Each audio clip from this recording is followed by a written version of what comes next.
Oh damn. Halo guys, balik lagi sama gue dalam real life story. Kali ini gue dapet kiriman cerita dari seorang teman. Setelah cerita kelam, kita senyum-senyum dalam cerita yang satu ini. Cerita yang lumayan manis sih kalau menurut gue ya. Duduk manis, siapkan cemilan, silakan larut dalam cerita. Let's go. Hai guys, panggil aja gue Gerald. Gue mengenal sesosok wanita.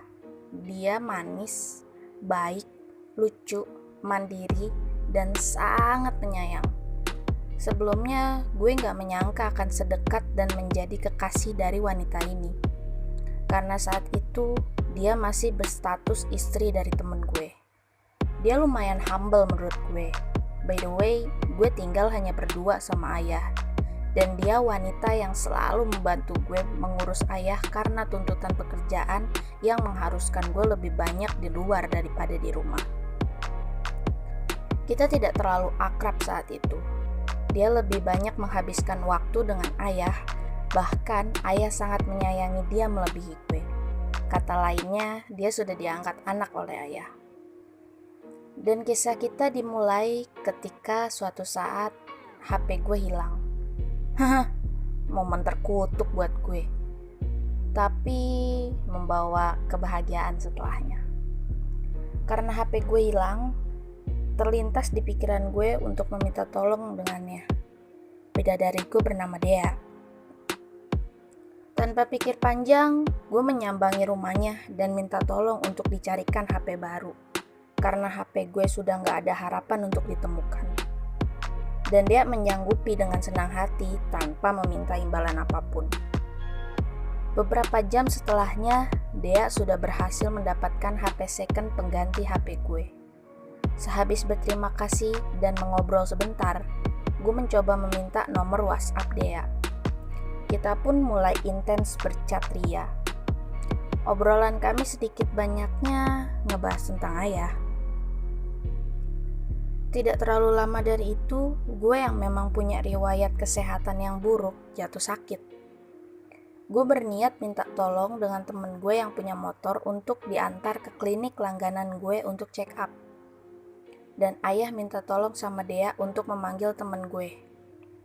Tanpa pikir panjang, Dea mengajukan diri mengantar gue check up naik angkot. Karena gak ada opsi lain dan temen gue satupun gak ada yang merespon mau gak mau gue mengiyakan tawaran Dea. Sepanjang jalan dia menuntun gue, bahkan dia tidak canggung meminjamkan pundaknya untuk gue sandarin karena kepala yang sudah terlalu pusing dan gak bisa gue tahan. Dea pun menggenggam dan mengusap tangan gue semata untuk meredakan sakit yang gue rasa. Ajaibnya, setelah sampai di klinik dan menunggu antrian, sakit yang gue rasa berangsur pulih, tapi gue tetap menjalankan pemeriksaan hingga selesai. Kita semakin dekat, dia pun mulai tidak canggung bercerita banyak hal sama gue. Waktu berlalu, ternyata ulang tahun ayah sudah dekat. Gue mencoba minta saran dari Dea karena ingin merayakan sesuatu yang berbeda dibanding tahun-tahun sebelumnya. Dia menyarankan kita buat kejutan memakai kue yang gak pernah gue lakukan. Bahkan Dea bersedia membantu beli kue dan kadonya mulai dari biaya hingga pembeliannya semua kita lakukan berdua. Hingga hari H pun tiba, kami memulai rencana yang sudah matang itu. Sepulang kerja dengan jam yang mepet, gue mencari pinjaman motor dan langsung cus pergi untuk beli kue dengannya. Dia pun meminta izin untuk memeluk gue. Dengan senang hati gue izinkan. Betapa senang hati gue saat itu. Gue sadar benih cinta mulai tumbuh di hati. Tapi gue belum berani untuk mengungkapkan rasa itu karena terpikir status dia. Hingga kejutan untuk ayah pun berjalan mulus. Dan kami berhasil buat ayah sangat senang malam itu. Setelahnya, Dea pamit untuk pulang ke rumah orang tuanya beberapa hari.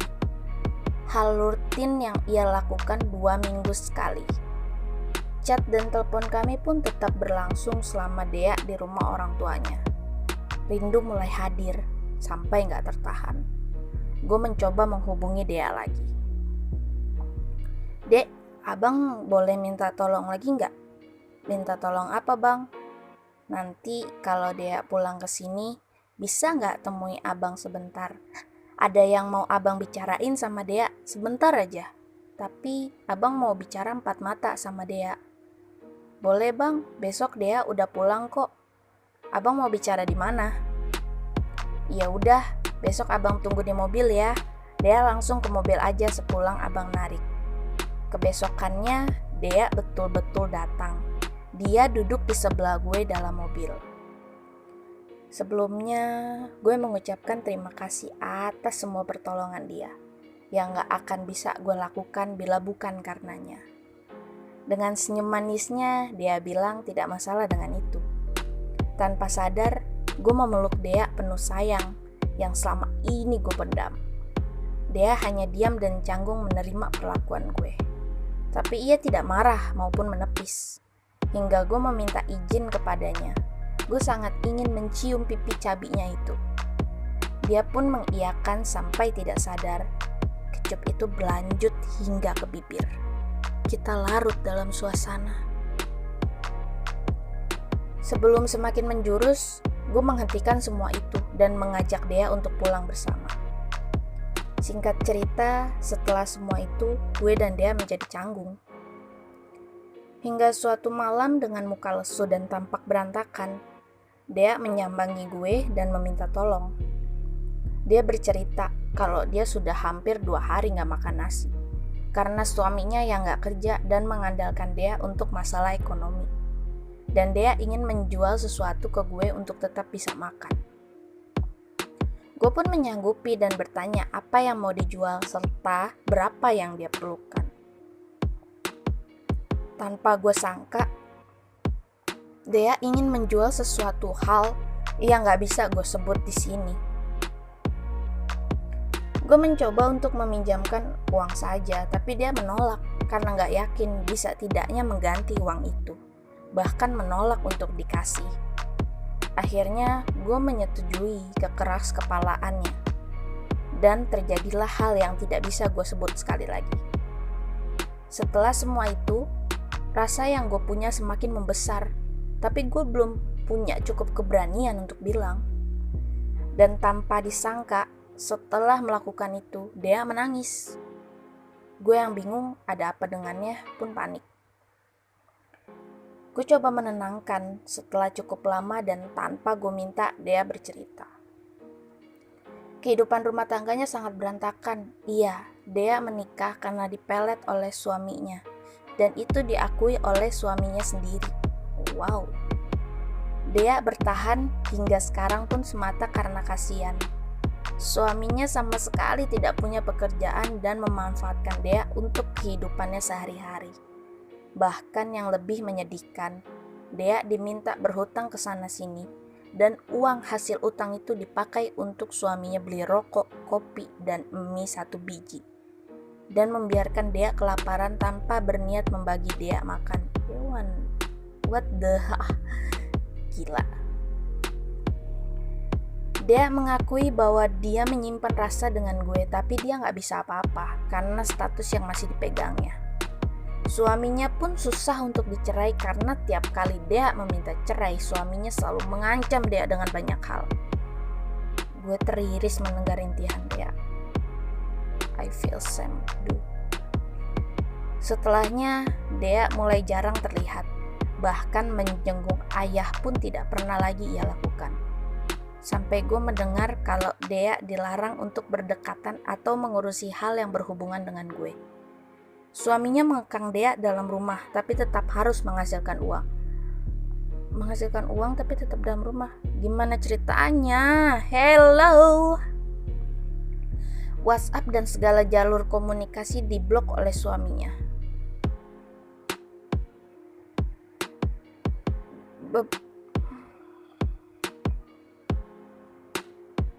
Beberapa bulan berlalu, Dea benar-benar menghilang dalam hidup gue.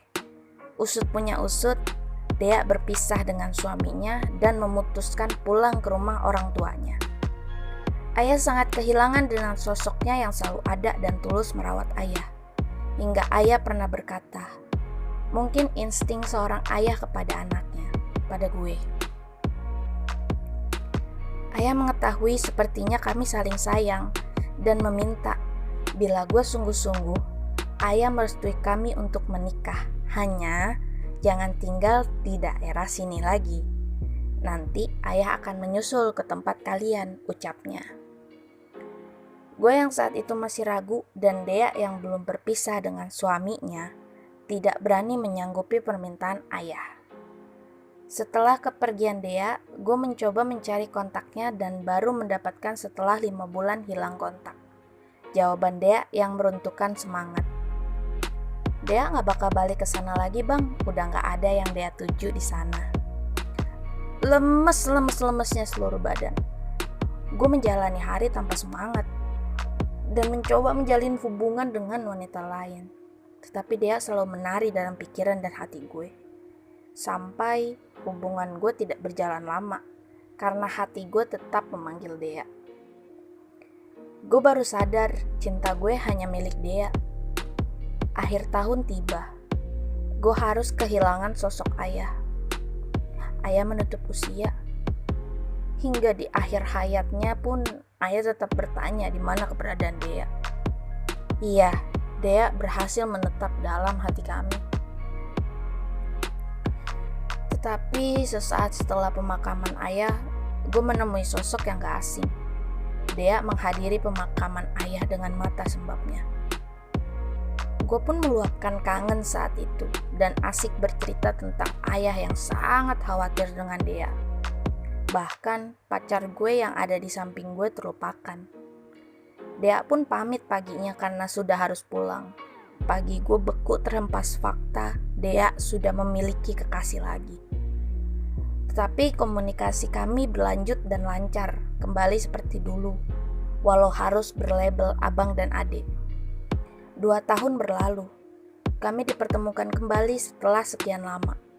Dea yang kebetulan ingin menjenguk abang angkatnya yang sedang sakit, meminta gue untuk menemani karena rumah abangnya yang tidak begitu jauh dari rumah gue. Benih itu pun tumbuh kembali dan keadaan kami yang sama-sama single free.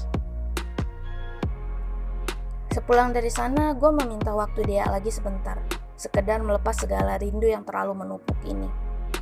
Beberapa minggu setelahnya, kesempatan untuk bertemu dengannya datang lagi. Kali ini mungkin gue beranikan diri mengungkap semua ancang-ancang gue dalam hati.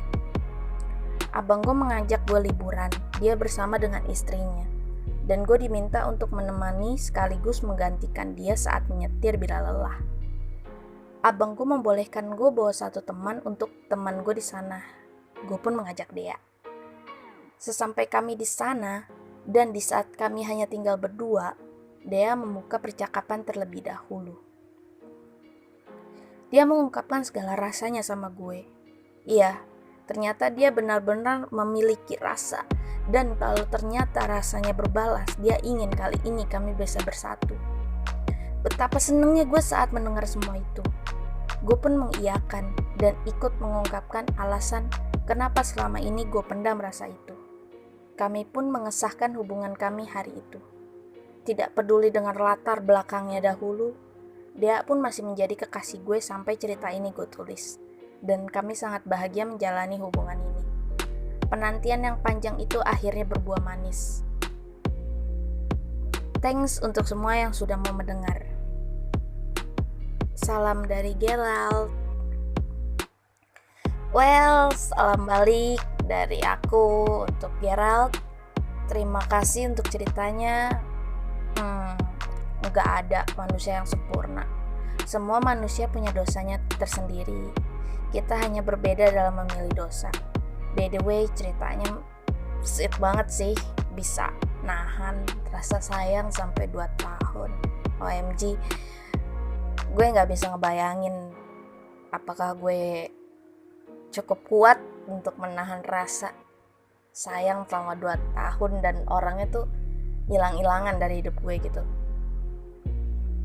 Semoga Gerald dan Dea selalu bahagia dan bisa menuju pelaminan. Amin. Sekali lagi terima kasih Gerald. Kamu manis.